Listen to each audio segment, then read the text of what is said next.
Delegation. क्या बात कर रहे हैं? डेलीगेशन। What is delegation? तो थियो भाई बोलते हैं हमारे, थियो बोलते हैं delegation of authority merely means granting of authority to the subordinate to operate within the prescribed limits। एक लिमिट बना दी जाती है, अगर आप उसके अंदर काम कर रहे हैं तो मैं बोलूंगा कि आपको डेलीगेशन किया गया है, आपको अथॉरिटी दी जाती है। अथॉरिटी यानी पावर। पावर कौन सी पावर है? थैनोस चुटकी बजाने वाली नहीं, चुटकी डिसीजन मेकिंग पावर। कौन सी power? Decision making power. So delegation is basically the decision making power given to the subordinate so that he can complete a job। यानी मैं अगर for the timing आपको पावर दे रहा हूं, बोला ये काम कर देना, और काम होने के बाद मैं अगर आपसे पावर ले लूं तो उसको डेलीगेशन बोलते हैं। क्या बोलते हैं? Temporary transfer of power. क्या? काम के लिए पावर। चलो उसके बाद वापस ले लेंगे।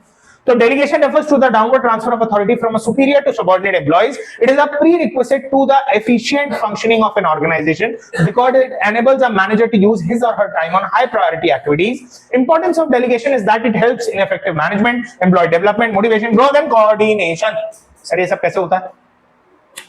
सिंपल, मेरे को एक बात आप समझना कि जब यार मैं डेलीगेशन करता हूं, ये करना जरूरी क्यों है? सबसे पहला, अरे मैं एम्प्लॉय रखा हूं तो क्या मुंह ताकेगा क्या? तो कोई ना कोई काम तो दूंगा ना, मेरा काम ही तो उसको दूंगा, हाँ कि ना? भाई उसको काम करने लायक लगेगा ना, वो धीरे धीरे डेवलप करेगा वही काम को कर करके, हाँ कि ना? हमारे बीच कोऑर्डिनेशन बनेगा, हाँ कि ना? तो डेलीगेशन से ये सारी चीजें होती है। सुपीरियर अपना काम किसको देता है? सबऑर्डिनेट को देता है, ताकि सुपीरियर इंपॉर्टेंट चीजों पे फोकस कर पाए। किस पे फोकस कर पाए?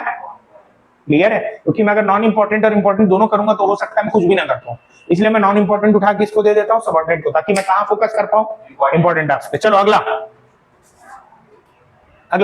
Element of delegation. डेलीगेशन के अंदर क्या क्या आता है? Authority, responsibility, accountability. शॉर्ट में बता रहा हूं, अथॉरिटी का मतलब रहता है डिसीजन मेकिंग पावर। अथॉरिटी का मतलब, रेस्पॉन्सिबिलिटी का मतलब रहता है एक्चुअली जिम्मेदारी। जब काम आपको मिलता है ना उसको रेस्पॉन्सिबिलिटी बोलते हैं। काम को मिलना, काम मिलना, that is responsibility. I giving you a responsibility यानी I am giving you a work. Clear है? अकाउंटेबिलिटी यानी उस काम की जवाब यानी आंसरेबिलिटी, जवाबदेही कि काम हुआ या नहीं हुआ, ये आंसरेबिलिटी होता है। क्लियर है? जिसको अपन क्या बोलते हैं? अकाउंटेबिलिटी। क्लियर? अब मैं पढ़ देता हूं पहले। Authority refers to the right to take decision in order to guide the activities of the others. Authority determines the superior subordinate relationship, laws and rules and regulation of the organisation. Restrict authority, authority flows downward. किस तरफ flow करती है? Responsibility is the obligation of subordinate to perform the properly assigned duty, यानी काम का मिलना और उस काम को पूरा करना। If the subordinate has the responsibility for a job, he she must be given necessary authority to carry out that task। अब यहाँ एक बहुत बढ़िया बात पता चलती है, बोलता है authority and responsibility goes hand in hand. जितनी अथॉरिटी दे रहे हो उतनी रिस्पॉन्सिबिलिटी भी देना जरूरी है। अथॉरिटी कम दोगे वो काम नहीं हो पाएगा। सिंपल सादी बात है ना, अथॉरिटी कम दोगे तो काम नहीं हो पाएगा। अरे मैं बोला यार आपको क्लास संभालनी है, मैं बोला बच्चों की क्लास है, 50 बच्चे बैठे हैं, बहुत एकदम जलील बच्चे हैं, उस क्लास को आपको संभालना है, पर मैंने बोला आप किसी को डांट नहीं सकते, किसी को कुछ बोल नहीं सकते, किसी को पनिश नहीं कर सकते और क्लास के अंदर भी नहीं जा सकते। क्या काम हो पाएगा? अरे भाई कहां से होगा? ब्लूटूथ से कंट्रोल करूं क्या? दिक्कत है कि नहीं है? सो बेटा अथॉरिटी का मतलब रहता है कि मैं आपको पावर दूं। भाई जिस जैसा टास्क है वैसे पावर मिलना चाहिए। अगर जैसा टास्क वैसे पावर नहीं मिलेगी तो काम नहीं हो पाएगा। अरे मैं प्रज्वल को बोला यार प्रज्वल थाना सारा तैयार हो जा लड़ने के लिए, बोला बिल्कुल सर। क्या पावर मिल रही? मैं बोला कुछ नहीं, जा लड़। पिच से मारेगा उड़ जाएगा प्रज्वल। और वही प्रज्वल को मैं बोल दिया यार आयरन मैन है तू, जा लड़। थॉर है तू, क्या लड़, हथौड़ा लेके जा, पाना पेंचिस लेके जा, खोल देना, छिड़क मार दे। चल तो अब काम कर लेगा नहीं कर लेगा? Because authority is equal to समझ में आ गया। चलिए आगे बढ़ते हैं। सो रिस्पॉन्सिबिलिटी वर्ड क्लियर है। अथॉरिटी कैसे फ्लो कर? टॉप से बॉटम। रिस्पॉन्सिबिलिटी फ्लो करता है बॉटम से टॉप। रिस्पॉन्सिबिलिटी बॉटम से बॉटम्स अप, मतलब टॉप बॉटम्स अप। क्लियर है? Very good. अकाउंटेबिलिटी, अकाउंटेबिलिटी बोलता है कि being answerable for the job, जो भी काम हुआ है उसके लिए आपको जवाब देना। That means accountability implies being accountable for the final outcome. When a superior assign a work to subordinate, he she is answerable to the superior for its outcome। यानी जो भी हुआ है वो बताओ भाई क्या किए हो आपने, जो काम मिला था हुआ या नहीं हुआ, क्यों नहीं हुआ बताओ, और हो गया तो बताओ, बता, जवाब दे। बढ़िया, चलो आगे। अच्छा अकाउंटेबिलिटी भी बॉटम से टॉप, यानी अथॉरिटी कैसे फ्लो करेगी? टॉप से टॉप से टॉप से, और अकाउंटेबिलिटी और रिस्पॉन्सिबिलिटी बॉटम से टॉप। बॉटम से टॉप, बॉटम से समझ में आ गया? क्लियर है? इसको कुछ इस प्रकार दिखा सकते हैं, अब देख लीजिए, आपको याद रहेगा। 3 लेवल थे अपनी ऑर्गेनाइजेशन में, जल्दी जल्दी बता दीजिए क्या क्या। टॉप, मिडिल और टॉप, मिडिल लोअर। और जो प्रज्वल पहनता है कुछ नहीं, अथॉरिटी। क्या बेटा? अथॉरिटी। अथॉरिटी बोले तो टॉप से बॉटम। Responsibility and accountability. कोई प्रॉब्लम?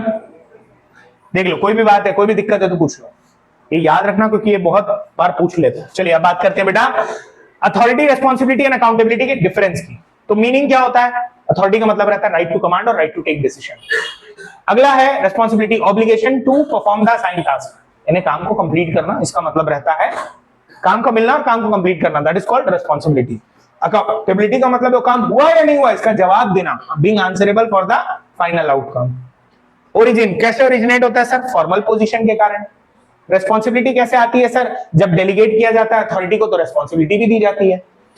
ये कैसे आता है सर? जब रेस्पॉन्सिबिलिटी दी जाती है तो उसकी जवाबदेही भी आ जाती है, आपको जवाब देना पड़ता है, that is it arises from responsibility. Delegation, delegation यानी can be, authority can be delegated, delegate कर सकते हो। Responsibility can not be entirely delegated, पूरी तरीके से डेलीगेट नहीं होता है। और अकाउंटेबिलिटी तो कभी डेलीगेट नहीं होता। अब इसका मतलब समझो, मैं क्या बोलने की कोशिश कर रहा हूं। इसमें एक प्रिंसिपल काम करता है, उसको बोलते हैं principle of absoluteness of accountability. क्या बोलते हैं? Principle of absoluteness of accountability. Done? सुनना क्या बोल रहा हूं। मैं मान लो मैं हूं बॉस। कौन हूं? बॉस। अब मेरे अंदर ना काम कर रहे हैं ए बी सी। कौन कौन काम कर रहे हैं? ए बी सी, मतलब लोग हैं। डन? तो बॉस अब ए को काम दिया, ए को बोला भाई सुन, तेरे को मैं काम दे रहा हूं, मीटिंग करवानी है, मीटिंग में सारे आएंगे, उनका ख्याल रखना, कहीं कोई दिक्कत नहीं होनी चाहिए, इस बात का ध्यान रखो, ठीक है? बॉस ने काम किसको दिया? ए को। ए ने अपना पूरा काम उठा किसको दे दिया? बी ने पूरा काम उठा किसको दे दिया? और सी ने काम का काम तमाम कर दिया। जितने लोग आए उनको वहीं से बोला हट ए, निकल ए, खत्म कहानी। फिर तो पूरा काम तमाम हो गया। अब एक बात बताओ, मैं ए से पूछूंगा ना जाके काम हुआ नहीं हुआ? ए बोला मेरे से मत पूछिए, बी से पूछिए क्योंकि मैंने काम बी को दे दिया था। मैं कहा बी के पास काम हुआ नहीं हुआ? बी बोला कि काम तो मैंने सी को दे दिया था, तुमसे पूछे। मैंने सी के पास गया, मैंने बोला काम हुआ नहीं हुआ? सी ने बोला नहीं नहीं हुआ। मैं बोला अरे क्यों नहीं हुआ? बोलता है मेरे से मत पूछो, जो मेरे को काम दिया उससे पूछो, गलती तो उसकी है, मेरे को क्यों दी है? मैं गया बी के पास, गलती तुम्हारी है, तुमने काम क्यों दिया? बी बोला मेरे से मत पूछो, मेरे को किसने दिया? ए ने। तो मैं गया के पास, मैंने बोला काम क्यों नहीं हुआ? काम नहीं हुआ, गलती तो तुम्हारी है, तुमने क्यों दिया? तो बोलता मेरी गलती नहीं, जिसने मुझे काम दिया उससे पूछो। बना दिया। समझ में आ रहा है ना? इसीलिए बेटा अकाउंटेबिलिटी ट्रांसफर नहीं होती, यानी जिसको काम ओरिजिनली मिला था जवाबदेही भी उसी की रहेगी। यानी यही भाई साहब, ये जो है ना ए, यही आखिर में जवाब देंगे कि काम हुआ या भले काम अपना बांट दें, पर एट द एंड पूछा उन्हीं से जाएगा, क्योंकि काम भी उन्हीं को दिया गया। इसको ऐसे समझो ना, मम्मी पापा बाहर जा रहे, तुमको बोला गया घर साफ करके रखना, तुमने अपने भाई को बोल दिया, भाई ने घर का काम तमाम कर दिया। डन है? पापा है, पापा भाई को थोड़ी बोलेंगे, पापा किसको बोलेंगे? आपको, क्योंकि जवाबदारी किसको दी गई थी? आप। समझ में आया नहीं है? क्लियर? चलो आगे बढ़ते हैं। नेक्स्ट, अरे इसको मिटा भी देते हैं यार। चलो नेक्स्ट क्या है? लाइए लाइए नेक्स्ट टॉपिक लाइए। Importance of delegation. क्या बात कर रहे हैं? Importance of reduction of executive workload. Superior का काम कम होता है नहीं होता है? क्योंकि मैं अपना काम जो नॉन इंपॉर्टेंट है उठा किसको दे दिया? सबऑर्डिनेट को। तो मैं फ्री हो गया नहीं हो गया? मैं इंपॉर्टेंट जगह फोकस कर पाऊंगा, यही बोल रहा है। It reduces the workload of officer, thus they can utilize that time in important and creative work done rather than the routine work। चलिए अगला, एम्प्लॉय डेवलपमेंट। इससे एम्प्लॉय का डेवलपमेंट होता है। जब मैं अपना काम उनको देता हूं, उनको लगता है वाह बॉस ने काम दिया, मैं काम को अच्छे से करूंगा, और काम बढ़िया करते करते वो डेवलप होता है नहीं होता है? सर बिल्कुल होता है। तो यही बोल रहा है, employ get more opportunities to utilise their talent which allows them to develop those skills which will enable them to perform complex task. ये छोटे मोटे काम के लिए करेंगे तभी तो बड़े काम करेंगे, आके ना। बढ़िया। Next, quick and better decisions are possible, जल्दी डिसीजन ले सकते। क्यों? The subordinate are granted sufficient authority so they did not get the permission of superior for taking the decision concerning the routine matters. अगर मैं सामने वाले को बोल दिया है भाई तेरे को जितना डिस्काउंट देना है दे देना, भाई जितना देना होता ना, तो तुमको मेरे से बार बार पूछने की जरूरत है क्या? तो काम जल्दी होगा धीरे होगा? जल्दी होगा ना, क्योंकि अगर मान लो मैं अथॉरिटी नहीं देता तो कुछ भी डिस्काउंट देना रहेगा, तुम दौड़ के मेरे पास आओ पूछोगे डिस्काउंट दे दे क्या, तो मैं बोलूंगा हाँ दे दे, इतना दे दे, टाइम लगेगा नहीं लगेगा? बट यहाँ पे अगर मैं आपको बोल दिया हूं कि जितना लगे दे देना, क्लियर है यहाँ तो यार, चलो जल्दी काम होगा, फिर जल्दी decision. High morale of subordinate, क्या बात कर रहे हैं? High morale of subordinate. So high morale of subordinates का मतलब क्या रहता है? Because of delegation of authority to the subordinate they get an opportunity to display their efficiency and capacity. Morale का मतलब बेसिकली मतलब होता है हिंदी में जज्बा, जज्बा, समझ रहे हो ना? Yes. हाँ, तो हाई मोरल ऑफ सबऑर्डिनेट्स, इससे ना मोटिवेट हो जाते हैं लोग, जज्बा एकदम बढ़ता है, हाँ करेंगे, क्योंकि डेलीगेट हो गए, अथॉरिटी मिल गई ना, अथॉरिटी मिल गई तो उनमें ना एक अलग सा जज्बा आ जाता, बोलते हैं अब तो मैं ऐसा काम करके दिखाऊंगा ना कि काम भी मेरे से पूछेगा कि ये क्या काम कर दिया। चल चल, because of the delegation of authority to the subordinate they get an opportunity to display their efficiency and effectiveness. चल सुन, अगर मान लो आपको काम दिया जाता है, पापा मम्मी आपको काम दे देते, तो अपन बोलते हैं ना आपको पापा मम्मी को काम करके दिखाएंगे और देखना पापा मम्मी मेरी तारीफ करेंगे, ठीक है ना? छोटे बच्चे को काम दे दो तो आके कितना अच्छा बताता, मम्मी मैंने काम कर दिया, मेरे को बोलो गुड बॉय बोलो, हाँ बोल देते। चलो आगे, नेक्स्ट चलो, बेटर कोऑर्डिनेशन, इससे कोऑर्डिनेशन बेहतर होता है। क्यों sir? The element of delegation authority responsibility and accountability helps to define the power duties and answerability related to various job position which result in developing and maintaining effective control. अरे भाई मैं उसको delegate कर रहा हूं, मैं उसको authority दे रहा हूं, रिस्पांसिबिलिटी दे रहा हूं, उससे आंसरेबिलिटी पूछ रहा हूं, तो हमारे भी तालमेल बन रहा है नहीं बन रहा है? अरे उसके ऊपर एक दबाव बना रहेगा नहीं बना रहेगा? तो हमारे बीच कोऑर्डिनेशन बेहतर होगा ना, हम लोग बातचीत बेहतर तरीके से करेंगे। बात समझ में आ रही है? यही बोलता है that delegation creates to build a relationship between the superior and subordinate which then helps in controlling coordination. तालमेल बन जाता है हमारे बीच। डन? ये काम करते करते देखना, अगर आप बहुत दिन किसी के साथ काम करने लग जाओ, तालमेल बन जाता है, एक सोच मैच होने लग जाती है, होता है ना? बढ़िया। डिसेंट्रलाइजेशन, देखो पावर अपनी मुट्ठी में रखना, सेंट्रलाइजेशन पावर को बांट देना, डिसेंट्रलाइजेशन। और बांटना ऐसे कि परमानेंट तौर पे दे देना, परमानेंट तौर पे, टेम्पररी नहीं कि मैं काम के लिए दे रहा हूं, वो डेलीगेशन है टेम्पररी, परमानेंट दे देना। ये क्या है? डिसेंट्रलाइजेशन, ठीक है? डिसेंट्रलाइजेशन, कोई दिक्कत? चलो अब सुनो, decentralisation refers to the systematic efforts to delegate to the lowest level all authority except the one which can be exercised at central points। पूरा पावर नहीं देना, मेन चीज अपने पास रखनी है, बाकी दे देना। समझ में आया ना? क्लियर है? अच्छा जैसे इधर मेरे को लगा प्रज्वल ना काम कर लेगा बढ़िया, तो मैं डेलीगेट किया, पहले मैं चेक किया कि वो काम कर सकता है या कर, मेरे को पता चल गया काम कर सकता है, मैंने उसको जनरल मैनेजर बना दिया, यानी परमानेंट पोजीशन दे दी। ओहो, देख रहे हो चौड़, देख रहे हो? डन, कोई दिक्कत? आ गया समझ में? So that is called what? Decentralisation. आगे बढ़ते हैं, चलिए जल्दी बस। Decentralization means delegation of authority throughout all the levels of the organization that empowers lower level to take decision according to the problem faced by them without having to go to the upper level. In other words, decision making authority is given to all the employees at all level depending on the job each one of them are handling. Basically permanent तौर पे बता दिया ना power देना, that is called decentralization. Clear? Okay. An organization is centralized when the decision making authority is retained by the top level management. अगर सिर्फ top level के पास ही सब डिसीजन लेने की पावर है तो उसको बोलते हैं सेंट्रलाइजेशन। अगर पावर बांटी गई है परमानेंट तौर पर, मिडिल में भी लोअर में भी, तो उसको बोलेंगे डिसेंट्रलाइजेशन। क्लियर है? चलो आगे बढ़ते हैं। इंपॉर्टेंस ऑफ डिसेंट्रलाइजेशन, अब इंपॉर्टेंस पढ़ रहे हैं decentralisation. Develop initiative among subordinates, अगर मैं डिसेंट्रलाइज करूंगा तो लोग मोटिवेट होंगे तो काम और बेहतर तरीके से करने की कोशिश करेंगे, हाँ कि ना? सर जाहिर सी बात है। चलो, it helps to promote confidence and self reliance in the subordinates as they are given freedom to take their own decision। Permanent तौर पे पावर दे दी है ना, उनको जो काम करना है वो अपने डिसीजन खुद से ले सकते हैं, मुझसे पूछने की जरूरत नहीं है। बहुत बढ़िया।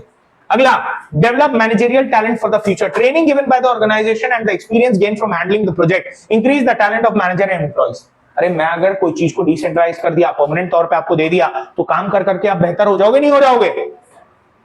जैसे बेहतर हो जाओगे तो आपका मैनेजरियल टैलेंट, यानी अब आप उसमें उस काम को करते करते काम को सिखाने का, काम को मैनेज करने का भी तरीका सीख लोगे।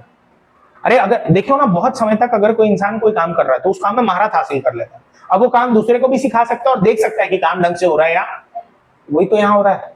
Develop managerial talent for future. समझ में आया? चलिए अगला, क्विक डिसीजन मेकिंग। अरे पावर अपनी है, इसे पूछने की जरूरत है क्या? नहीं। So quick decisions, since the managerial decision are taken at all the level, nearest point of action helps them to take better decision and quick decision. Clear है? बहुत बेहतरीन। अगला, रिलीव द टॉप मैनेजमेंट। इससे top management ना वो वाले काम से फ्री हो जाता है जिस काम को डिसेंट्रलाइज कर दिया गया। बोलता है, by the delegation of work, the daily managerial jobs are assigned to subordinate, which leaves enough time with the superior to look into priority areas. ये डेलीगेशन नहीं होगा, डिसेंट्रलाइजेशन होगा। डिसेंट्रलाइजेशन की वजह से जो काम जो है उनको दे दिया जाता है, किनको? सबऑर्डिनेट्स को। उसके कारण क्या, अपन फ्री हो जाते हैं ना, टॉप में वो फ्री हो जाता है, वो अपना काम देख सकता है। तो सर डेलीगेशन और डिसेंट्रलाइजेशन में फर्क क्या हुआ? डेलीगेशन में पावर वापस ले ली जाती है, डिसेंट्रलाइजेशन में पावर उसी के पास रहती है।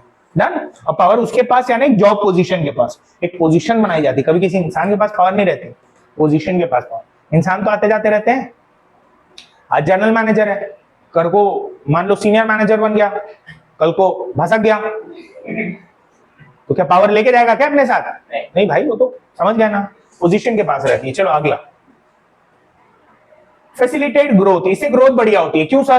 क्योंकि अगर आपको काम दिया जा रहा है, it allows the department heads and employ to perform in the best possible manner considering all the aspect of the department, in which in turns increases productivity, efficiency and facilitate growth. अब sir growth कैसे बढ़ जाती है? Growth कैसे? Simple बात अगर बोला जाए तो जब मैं डिसेंट्रलाइज करता हूं तो आप ग्रो करोगे कि नहीं करोगे? मैंने पावर आपको दे दी, और वो काम में महारत हासिल कर लोगे तो धीरे धीरे वही काम कर करके ग्रो करोगे नहीं करोगे? सर करेंगे। और ग्रो करेंगे तो क्या ग्रोथ नहीं होगी ऑर्गेनाइजेशन की? ऑर्गेनाइजेशन बड़ी नहीं होगी, डेवलप नहीं होगी क्या? अरे आप बेहतर काम करोगे तो उसका इनडायरेक्ट फायदा ऑर्गेनाइजेशन को मिलेगा, हाँ कि ना? वही वाली बात कर रहा है। तो काम जब मैं परमानेंट तौर पर दूंगा तब तो आप ज्यादा ग्रो करोगे, हाँ कि ना?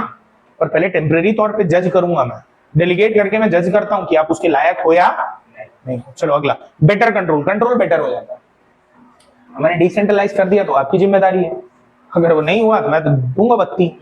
समझ में आया कि नहीं आया? So evaluation of performance is possible at each level which results in complete control over the other activities. अगर मैं कुछ पावर अपनी उनको दे दिया तो बेटर कंट्रोल होगा कि नहीं वहां पे? क्योंकि अब वो बॉस बन गया है वहां का, अब वो पूरा चीज संभालेगा, वो पूरे डिसीजन लेगा। अब उसको मेरे से पूछने की जरूरत नहीं है कोई चीज कंट्रोल करने के लिए, किसको रखना है किसको निकालना है, उस चीज का भी डिसीजन वो ले सकता है, मेरे को नहीं निकाल सकता। समझ में आया कि नहीं? मैं पावर दिया हूं। चलिए आगे बात करते हैं, डेलीगेशन और डिसेंट्रलाइजेशन में आप डिफरेंस। डेलीगेशन कंपलसरी है, जरूरी है। छोटी ऑर्गेनाइजेशन और बड़ी ऑर्गेनाइजेशन और जरूरी है, बिना इसके काम नहीं हो सकता। डिसेंट्रलाइजेशन ऑप्शनल है। बड़ी ऑर्गेनाइजेशन में करना है तो करो भाई, करना है तो करो, नहीं करना है तो मत करो। अरे परमानेंट तौर पे किसको पावर देना कोई छोटी मोटी बात नहीं होती है कि नहीं? समझ में आ रहा है? हमेशा घर में खाना कौन बनाता है? मम्मी। देखो परमानेंट पावर है उनके पास। पर कभी एक दिन ऐसा है तुमने खाना अच्छा बना दिया, आज से तुम ही बनाओगे, लो डिसेंट्रलाइजेशन। समझ में आया? चलो जैसे चाय वाय बनाने बोल देते ना तुम लोग, कभी अच्छी मत बनाना, नहीं तो एमबीए चाय वाला बनो। स्टेटस क्या है? स्टेटस। अच्छा फ्रीडम ऑफ एक्शन तो बच गया। Freedom of action, less freedom to take decision due to more control by the superior. Power दी गई है, पूरी तरीके से नहीं दी गई है, अभी भी आगे पूछना पड़ेगा है। जब अथॉरिटी से तुम्हारी बात, अगर जितनी अथॉरिटी दी है उससे कुछ ज्यादा बात बढ़ जाए, आना पड़ेगा मेरे पास, तो पूरी पावर तुम्हारे पास। यहाँ पे लेस कंट्रोल, क्योंकि ग्रेटर फ्रीडम दिया हूं मैं आपको पूरी पावर। अरे पूरा परमानेंट दे दिया हूं यार पावर, जो उस मैटर पे डिसीजन लेना है आप लोग, वो आप कहो। तो यहाँ पे ज्यादा फ्रीडम मिलती है, यहाँ पे कम फ्रीडम मिलती है। क्लियर है? ये कौन? डेलीगेशन। डेलीगेशन में कम, डिसेंट्रलाइजेशन में ज्यादा, परमानेंट पावर रहती है। Status, it is a process follow to share task. ये क्यों किया जाता है? ताकि टास्क, काम बांटा जा सके। It is the result of policy decision of the top management. Top management बोलती है इसको डिसेंट्रलाइज करना चाहिए, बंदा काम अच्छा कर रहा है, सब कुछ संभाल लेगा। जब ये सोचा जाता है तभी तो डिसेंट्रलाइज किया जाता है, वरना डिसेंट्रलाइज नहीं करेंगे। चलो बहुत बढ़िया। अगला, scope, it has narrow scope, कम scope, as it is limited to superior and his intermediate subordinate. Superior और सबऑर्डिनेट के बीच ही है। It has wide scope as it implies extension of delegation to the lowest level of the management.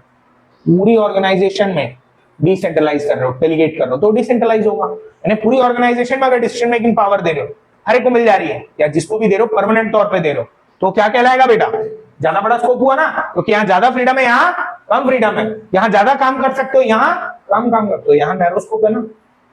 अगला purpose, purpose क्या है, तो ये बोलता है, लिखा नहीं है वो, गलत लिख दिया है basically, increase the role of subordinate, हाँ ये ठीक है, narrow as it is confined to superior है, गलत, इसी को छाप दिया इधर। चलो सुनो, इसमें क्या बोला है, ये पर्पस, इसका डेलीगेशन का पर्पस क्या रहता है, सुपीरियर इंपॉर्टेंट टास्क पे फोकस करे, किस पे, इंपॉर्टेंट टास्क पर फोकस करे, कौन, सुपीरियर, ये होता है पर्पस किसका, डेलीगेशन से, ताकि नॉन इंपॉर्टेंट टास्क दे दिए जाए। पर यहां पर्पस क्या रहता है, to increase the role of subordinate in the organisation by giving them more autonomy, उनका रोल बढ़ाना, उनका पावर बढ़ाना, ताकि उनको ज्यादा फ्रीडम मिले, ताकि वो काम बेहतर तरीके से कर पाए। रोक टोक में इंसान काम बेहतर तरीके से नहीं कर पाता, हाँ कि ना। वो कितने बार ऐसा हुआ जब आप रीडिंग करते रहे तो पट से कोई टोक देता है तो आप हो जाता है, थोड़ा सा कॉन्शियस हो जाते हैं ना उन चीजों के लिए, वर्ड गलत बोल दिए, सामने टोक दिया, ये गलत बोला, कॉन्शियस हो जाता है। पर वही अगर कोई कुछ नहीं बोल रहा और आप पढ़े जा रहे हो, तो फिर तो आप हो बादशाह है, गुड फ्लो, तो रैपिंग कर दोगे, एमीवे बनटाई, यहाँ मालूम है ना, पूरा पढ़ा दोगे ना। चलो आगे नेक्स्ट, तो मेरे ख्याल से यही लास्ट था। हाँ सर, खाली तो इसी के साथ ये चैप्टर होता है समाप्त। आप सबका धन्यवाद, शुक्रिया, नमस्ते।